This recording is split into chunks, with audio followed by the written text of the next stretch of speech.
Hello and welcome to Primal Impulse's BDSM 101 Part 1 class. There is a disclaimer here that some of this will deal with safety and consent and fake DOMs, so if you feel like you need to step away at any time, please do so. Negotiating our first scenes. You vetted somebody and you want to play with them. Now is the time to move on to the negotiation step. BDSM negotiation refers to the process of discussing. BDSM refers to the process of discussing and establishing boundaries, preferences, and expectations of all parties involved before engaging in a BDSM scene or activity. It is an essential part of practicing BDSM safely and consensually.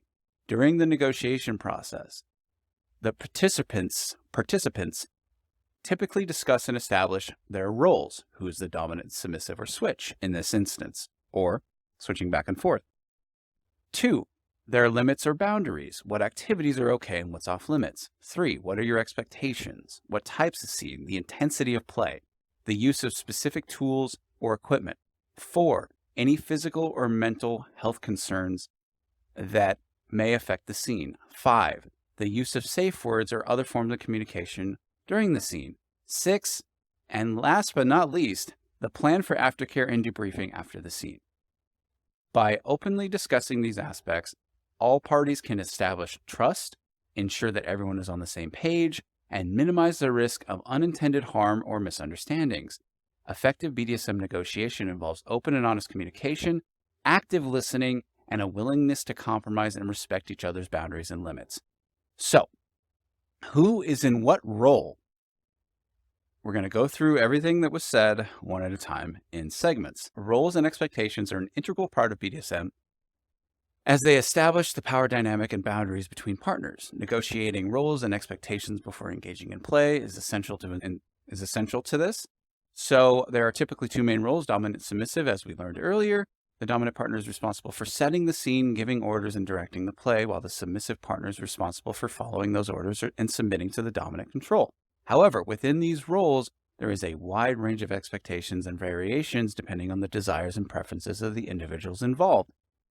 You need to know if someone wants you to bark like a dog or be a quiet submissive at their feet. You need to know that. Or if someone wants you to beat them until they pass out, you may not be okay with that as a dominant. You'd be like, no, that's a red for me. That's not going to work. So it is a good idea. It is also a good idea during this time to determine what kind of scene you will be aiming for, so you can move on to limits and boundaries. Okay. Let's see. Okay, we do have a question about vetting. Could you vet someone online? I've met most people at their house for the first meeting after talking extensively and planning online. Would you recommend against that? I actually would, and here's why. There's nothing saying that you don't have to meet at a coffee shop after extensive online just to get a feel for them. You may show up at their house and they are not what you expected, and they were faking the entire time. They could be a lot older than they were saying. Catfishing. I.e. catfishing, yes. So it is highly recommended that I would say twice. First at coffee, next at maybe dinner, and then do it. Does that make sense? That is my opinion. I don't like to force people into that situation. Tell people your plans. Yes, absolutely. Tell someone where you're going. Set a check-in system. You do this for vanilla dating. It's like, hey, I'm going over to this person's house. Here's the number. Here's the address. If you don't hear from me, call the police, Oh, yeah, you can also say, we're going to be doing in-black play, etc., so they know. I agree with that, too. Okay, so limits and boundaries. When negotiating a scene, it is important to discuss with each partner what you're comfortable with and what the boundaries are. For example, the submissive partner may have limits to the type of physical contact they're comfortable with, or may have certain triggers that can cause them to become upset or distressed. They may also have hard or soft limits that should be fully communicated so they can remain off the table. Save the soft limits for when you are more comfortable with somebody. If someone is pushing your soft limits right away, red flag. If someone has a soft limit, I usually don't touch that until we have at least a few months of play underneath our belt. Okay? Build that trust up first. Don't rush it. An easy way to start this negotiation process is to have a kink list that you can share. Kink list V2 is something I put in the event channel and will be in the description on the YouTube video. It is basically a list that will show what your comfort level is and what your experience is for any given topic. The only difference here is that it's not as granular. So basically, if you put blue on something, which is favorite, it could be something you've done before and you love it, or you're highly interested in. Just make sure that when you're sharing this list and negotiating, you say what you haven't done. Okay. That way someone knows that your comfort level with various different things. Because, and I'm going to go over this later, just because you negotiate doesn't mean it's going to happen, or it's going to happen properly, or you're going to be okay with it in the moment. So I'm going to go over a couple terms here real quick. This isn't in the notes, so I'm just going off the cuff. Safe, sane, consensual, SSC. Basically what that means, if you look at this list, blue is favorite, green is like, yellow is okay, orange is maybe, red is no. So if you convert that over to what people are interested in, it looks like this. Blue is yes, please. Green is I like this. This is cool. Yellow is a maybe. That is something that you should check in first and have a conversation about that specific one if you want to do it during play. Do not surprise someone with that. That is something that's off the table. Orange is soft limits. No play unless discussed heavily. Do not bend if you're uncomfortable doing something. Stick to your guns. And red is hard limit, off the table. If you try this in the scene, I will red out and this whole thing will stop. Okay? So, SSC. Safe, sane, consensual.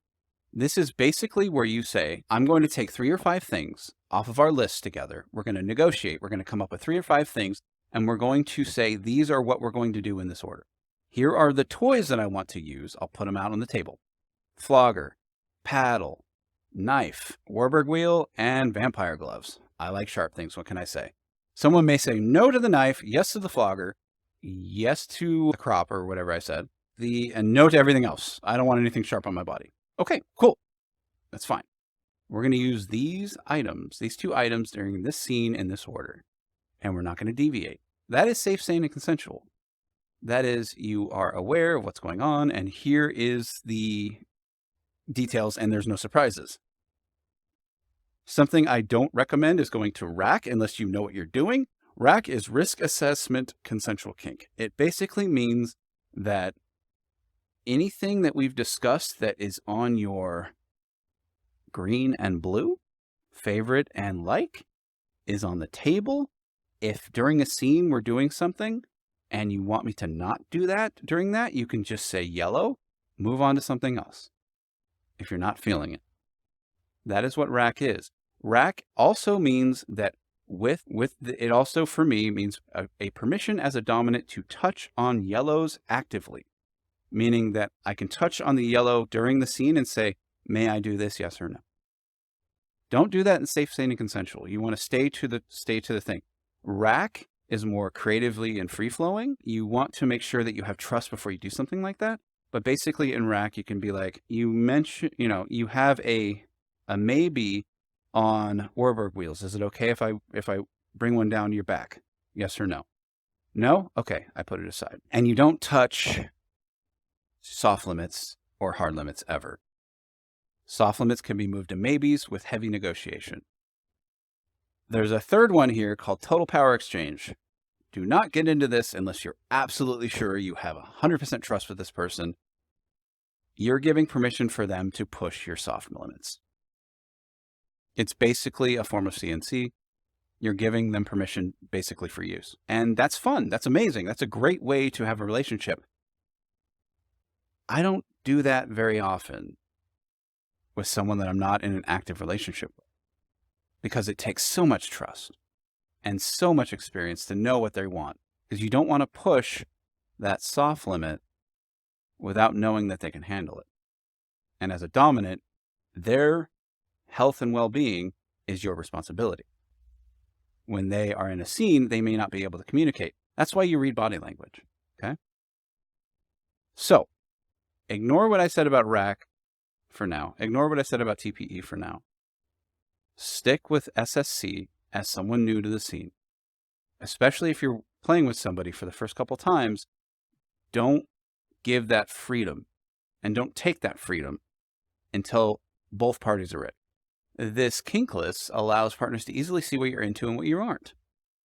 I would say that if you haven't done something, to stick with yellow or lower, but that is your preference and you should communicate it if you haven't done something but are interested. A lot of people say that they've never done knife play, but they're interested. And so they put blue on scratching or something. This list specifically doesn't have cutting on it, or sorry, not cutting, knife play on it. It does have cutting. You can actually customize this list by going in there and adding questions and then sharing that link. So if you're into something specific, you can do that. Also, there is a version of this list that is hugely comprehensive. It's more for RP. A lot of stuff like transformation, vor, soft vor, everything else. It's all in there. The one I gave you is more of a real life sort of quick demonstration. Again, you can go into more detail than just these things. Again, there's no knives on here. There's no Warburg wheels. There's no like various other things that I like. No vampire gloves. So I will straight up ask, I don't see this on there. I see you like scratching. I'm into sharp stuff. Are you okay with me using vampire gloves just by sensory? Yes, no. Spanking? Yes, no. Could draw a little blood? That's fine. Yes, no. Like an example of a bad dom. We haven't talked about this, but, you know, don't do that. So yeah, I do go into detail on, you can see this example and you can see that this person looks like a switch in the example in the chat. They're into bondage and loves romance. There's probably some sexual activity there, but may be okay. They have yellows on giving a facial or cunnilingus. Basically on the sample, I just went through and I clicked at random in most things, but I did intentionally pick some reds. They have hard limits like non-con fluids and degradation. They left a few blank because perhaps they don't know that that's something they want, or they didn't understand the question, which is okay. Perfect time to bring it up is in negotiation. I saw you listed something as white. It's blank. Tell me about that. What's going on? Oh, I didn't know what that question meant. Usually that comes in JOI. It's jerk off instruction, being told what to do in terms of masturbation. But a lot of people don't know that acronym, so a lot of people leave that blank. So using this list method, you can discuss any specific activities or fetishes that may be included in play, which can establish clear boundaries to ensure that everyone feels safe and comfortable, SSC. Additionally, it may be helpful to discuss the duration and intensity of the play and establish clear guidelines for aftercare to ensure that both partners feel supported and cared for after the play session is ended. We'll go into aftercare in a second, but that's a good point. You can say, look, I need to figure out what your pain tolerance is. So I'm going to increase in intensity with your permission until you say stop, until you say yellow. That is something that helps me determine how hard I can hit something or how hard I can scratch something. Or I could also do, and this is something I'll do more with people I'm not as familiar with, give me a pain scale. Thwap. 2. Okay. Thwap. 5. Okay. A little bit harder. I'm not going to go over 6. Thwap. 4. Okay. We're in the happy zone, right? If I meet someone, I'm not going to go over a 6 usually because I don't want to go to that level with somebody that I just met. Not, it depends on your circumstances, but that's just a personal thing. Health issues and traumas. Discussing health concerns is an important aspect of negotiation before engaging in play. This is because BDSM activities can be physically and emotionally demanding, and some activities can pose potential health risks. For example, some bondage positions can restrict the blood flow or breathing, so it's important to discuss any pre-existing medical conditions that could increase the risk of injury or make it difficult for a person to breathe. Similarly, impact plays such as spanking or flogging can cause bruising or other injuries, so it's important to discuss any medical conditions or medications that could affect how the body responds to pain. If you're on blood thinners, try not to do blood play. Example. It's also important to discuss any allergies or sensitivity to materials such as latex or certain types of lubricants that can cause an adverse reaction. It's important as BDSM play can be emotionally intense and can potentially trigger negative experiences or emotions. Traumas can happen suddenly and without warning. So if it does manifest, it's good to know beforehand and treat it as red and proceed to aftercare immediately. Okay. If someone traumas out, that's a red. This is something that needs to be dealt with, and we're going to proceed to aftercare. You're fine. You're safe. Come here. I'm going to hold you until you feel better. Okay. And know where you should and shouldn't hit with either. Can you move to the side, Shia, so I can see it? Okay, never mind. Basically, what Shia was saying was you need to educate yourself on where to hit. So like impact play classes are good for that. Doing research. You don't want to hit the kidneys. You don't want to hit the spine. You don't want to hit the tailbone. You stay away from all of those things. Kidneys are bad because if you hit them, you can do some damage. You also don't, like for example, underneath the knees, back of the ankles, the feet, all sensitive places. Like you hit strong in one area, you hit lighter in different ones because you know that it's going to hurt and a lot worse or actually do damage. So like behind the knees is very sensitive. There's a lot of nerves there. You can actually compact a nerve that way. So just be so careful. Work your way through it and up to it. We're going to get into setting the scene. Setting the scene in BDSM negotiation refers to the process of establishing the physical and emotional environment for the upcoming play session. It is an important step in negotiating because it sets the tone for an entire experience and helps ensure the safety and comfort for all parties involved. The first step to setting a scene is to choose the location that's appropriate for the play you want to engage in. This could be a private play space, such as a dedicated dungeon or bedroom, or a public space, such as a BDSM club or event. It could be VR chat, for example. It could be in DMs, whatever you want. It's important to consider factors such as privacy, noise level, and access to equipment when choosing a location. Example, I was at a dungeon. The noise level was extremely high. They were cracking bullwhips outside, and I was trying to have a scene with my submissive. So I put in headphones, and they put in earplugs. And so we went to a hand gestures at that point.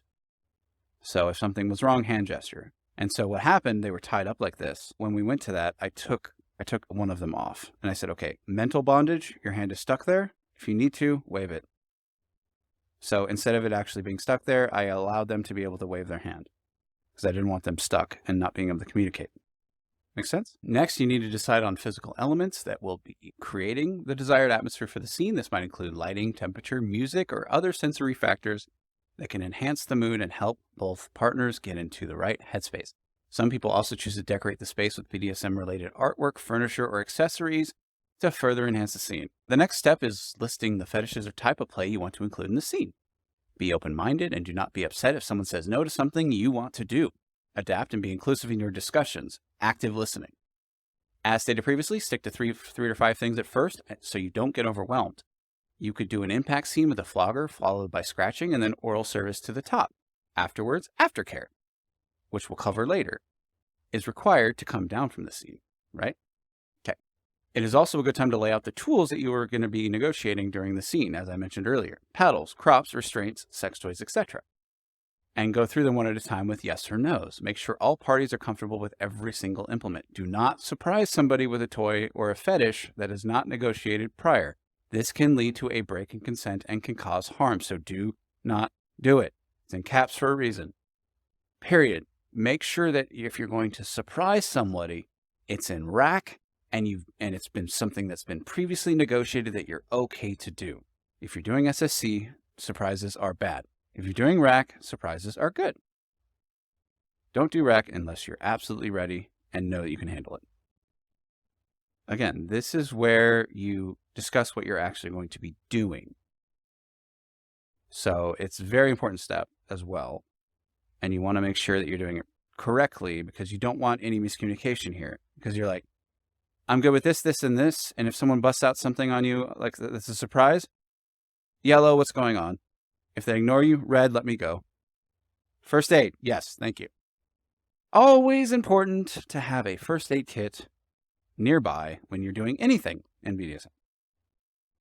I have two, one in the bathroom and one in the bedroom, because you never know what's going to happen. BDSM is inherently dangerous and stuff can cut, stuff can bruise, stuff can break. Unfortunately, you can break bones doing this. Be careful. First aid kits are good.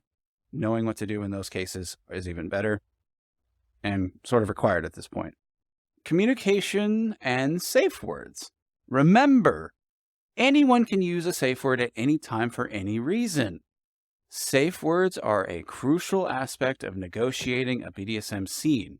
A safe word is a word or phrase that should be used immediately to halt the scene or activity if someone feels uncomfortable or unsafe. It's important to establish a safe word before beginning any BDSM play and to ensure that both partners understand and agree to its use. When negotiating a scene, communication is key. A submissive partner should also feel comfortable speaking up if they need a break or if they want to change the course of a scene. Remember how I said that dominants take control of scenes and manage them? Submissives have a say too. During the scene itself, the dominant partner should be attentive to the submissive partner's body language, verbal cues, and safe words. Remember, if you're putting on headphones or earphones, make sure there's a way to say stop or slow down. They should be prepared to adjust the scene or activity if the submissive partner expresses discomfort or distress. Don't just be like, oh, we decided to do this, we're sticking to this. That's not okay. The submissive partner should also feel empowered to use a safe word if they feel overwhelmed, even if they've previously agreed to the activity. This is very important. Negotiation does not mean that the activity can continue after a safe word was used. You can't say, you said yes to this, I'm doing it anyway. Red flag, bad dom. Bad dom. Happens on the submissive side as well. Here's a story. In addition to safe words, partners should establish other forms of communication during a BDSM scene, such as hand gestures, as I mentioned, nonverbal cues, nodding of the head like this. Nice thing if you have someone that goes nonverbal, and I've said this previously, use keys. Put keys in their hand. If the keys drop, it's a red. They can't communicate. They're done. Keys drop. Scene's over. Check in a lot. So there's that. Yeah, it's also important to check in with each other after the scene is over to discuss what worked well and what could be improved for next time. Overall, clear and open communication along with the use of safe words are essential to creating a safe and enjoyable BDSM experience for all involved. Can a dominant use a safe word? Absolutely. Absolutely. Yeah. Both the submissive and the dominant can use safe words during BDSM activity. In fact, it's encouraged that both parties have a safe word in place to ensure that clear communication and safety is there in a relationship. Yes, thumbs up. The submissive partner can use a safe word to indicate that they want the scene to stop or they need a break or adjustment to the activities as mentioned. This can be particularly important while engaging in activities that may be physically or emotionally demanding or exploring this is important, or when exploring new or unfamiliar types of play. It's so nice to find someone that you can explore new things with. Just make sure that you can use your safe word. I was on OkCupid. This wasn't that long ago. And I met someone that said, oh, I don't have a safe word. They can use me however they want. I'm like, that is an accident waiting to happen. And that's also someone that has a lot of trauma because they have not figured out what their boundaries are yet or what their limits are. And that is absolutely important. You need to know what your limits are. You can slowly learn them, but you still need a safe word. And so I disengaged immediately. I'm like, I'm not comfortable with that. That is something that you need to fix. If you don't fix it, that's on you, but I'm not going to be part of that. So, yeah, the submissive partner should feel empowered to use a safe word anytime they feel uncomfortable, unsafe, or their limits have been reached. On the other hand, the dominant partner can use a safe word to indicate they need to stop the scene due to a safety concern or unexpected changes in the submissive's behavior or physical state. For example, if the dominant notices that the submissive is showing signs of distress or physical discomfort, they may use a safe word to stop the scene and check in with the submissive to ensure their safety and well-being. I also read it out once because I was in an energy play scene with someone that was pulling negative energy out of me. Believe it or not, I actually felt it. And so I had to read out because they used a crystal and I just felt them pulling too much and it was just traumatizing. So I said, red, please. Anyway, yeah, dominants pull a muscle. They say red. I need to stop. Ow, ow, ow. Okay, it's important to establish clear and agreed upon safe words before engaging in BDSM activities, not during. And don't assume someone knows the stoplight system. I share it all the time, but that's because it needs to be commonplace, but not everyone knows about it. Common safe words include red, immediate stop, yellow, check in, need a break, or green, let's go. Partners may choose to use their own unique safe words that have personal meaning or relevance to their relationship. Safety word is banana. I love you. Pushes the person over. That was Family Guy.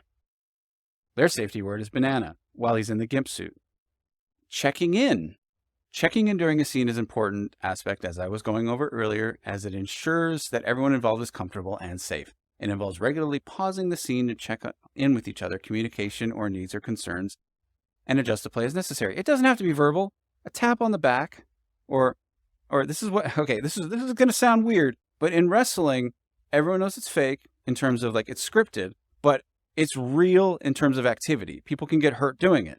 I've seen people flip over the ropes to try to land on people. They didn't land on anybody. They get hurt. It happens. So what the refs do is they'll actually put their finger in their hand, in the wrestler's hand. If the wrestler squeezes the finger, then they're okay. If they don't, they're hurt. Brilliant way to do check-ins. Put your finger in their hand, squeeze. Squeeze. If they're not squeezing, then they're either hurt or so out of it they can't. And that's when you slow down anyway. Make sense? Cool.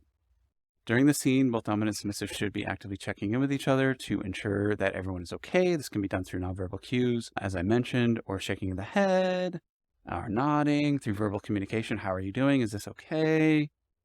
And also important to be aware of other person's body language and physical reactions. As a dominant, you should get good at reading body language, if at all possible. If you don't have that ability, verbally ask more often and stop or adjust things if something feels off. At any point in the scene, one person becomes uncomfortable and needs to stop. It's important to use the safe word. Don't hold it thinking that I'm going to be a badass or this person's going to be mad at me. If someone gets mad at you for using a safe word, that is a red flag. The scene should immediately stop, and the partners should check in with each other to discuss what happened and make any adjustments as necessary. Aftercare. Aftercare is a vital part of BDSM and refers to the physical and emotional care provided to both the dominant and submissive after a scene is ended. The purpose of aftercare is to help the individuals involved to return to a state of emotional and physical equilibrium and to ensure that they feel safe, supported, and cared for. A lot of things in the brain happen during a BDSM scene. A lot of adrenaline, a lot of ups and downs. The law of nature works in everything. What goes up must come down. So we're going to talk about drop in a little bit. Drop is when your adrenaline goes sky high. 24 hours later, it goes to the ground. It happens. So after a BDSM scene, both the dominant and the submissive may experience a wide range of emotions, including euphoria, exhaustion, a lot of times exhaustion, vulnerability, or a drop in mood commonly known as subdrop. It is important to provide aftercare to help the individuals process their emotions and to help them return to a more grounded and stable state. Again, not just for submissives. As a dominant, cuddling with someone allows me to come back into myself and to make sure that everything's okay, and I feel like I just wasn't used as a kink dispenser. Now, aftercare can include a wide range of activities depending on the needs or preferences of the individuals involved. Some common forms of aftercare involve cuddling, holding each other, offering water or snacks, here's some chocolate, providing a warm blanket or heating pad, engaging in a calming activity like watching a movie or listening to music together. It can involve talking about the scene, providing reassurances, and discussing any concerns or feedback that the other partners may have. This type of activity, first aid as well, yes. The type and extent of aftercare needed can vary depending on the intensity of the scene and the individuals involved. It's important to discuss and plan for aftercare as a part of the negotiation process, which is why it's in this list, before engaging in any BDSM activities. It is also important to note that aftercare does not end the day of play. Partners should continue to check in with each other throughout the next week to help keep the bond there, make sure no hard feelings are there, and in case drop occurs. Drop can happen 24 to 72 hours after the fact, okay? What is drop? Drop in BDSM refers to the physical, emotional, and psychological state that some individuals experience after engaging in intense scenes or activity. This state is often referred to as subdrop, or for submissives, or dom drop for dominants, although it can be experienced by switches and tops or bottoms in general. Subdrop is often characterized by feelings of sadness and exhaustion, vulnerability. It can include physical symptoms such as headaches, nausea, and muscle soreness. Dom drop, on the other hand, may be characterized by feelings of guilt, anxiety, or depression after the intense power exchange dynamic. Again, all normal. You're talking about ups and downs. Drop can be caused by a number of factors, including the release of endorphins during a scene, the depletion of energy and emotions, and the sudden shift from an intense experience back to everyday life. Again, it can happen right away or it can wait. As someone who experiences anxiety in their daily life, if I have a panic attack, I know for a fact that the next 48 hours are going to suck because I get a headache 24 hours afterwards that lasts 24 hours. And then at the end of that headache, I experience drop. I feel horrible. I feel depressed. I feel crappy. And I know that that's going to go away in about 12 hours. I know myself. So I just deal with it. If the symptoms do not clear up in 7 days, consider there are other psychological or physiological concerns and seek appropriate professional help. Okay? Does anyone have any questions about aftercare? Note, this is very important. You cannot just use somebody or be used and then not have the support system to come back from it. It's so important. So people can ask questions after this class is over, and I'll be more than happy to answer them for you. Because if you don't feel like saying them now, you can send me a DM. My DMs are always open for class subjects. So, negotiation workshop. I had a workshop in mind here. Maintain communication daily after play, disassociate abandonment feelings. Feelings suck. Yes, that too. The workshop I had planned, which again, because we have mixed people here, we can try. Pick a partner and think about 2 things. And again, if you're a mute, you can do this in DMs, but I highly recommend we can do this workshop now, and then we can hang out after. So for about 5-10 minutes, pick 2 things you like and 2 things you don't like, and have a negotiation with that person. It's not binding, it's for practice. Act like you're negotiating for a scene, list your limits for those 2 things you don't like, your likes, and come to an agreement on what you will be doing and who will be in what role, and mention your safe words as well. I think everyone's kind of paired. If you got to go soon, we can just say that you were my partner and you can go. Yes. Yes. I appreciate it. Yes. The K in the class is because it's a kink class. That's why. I'm really pushing that word. And by the way, this video will be up on YouTube probably later this week. Tyler?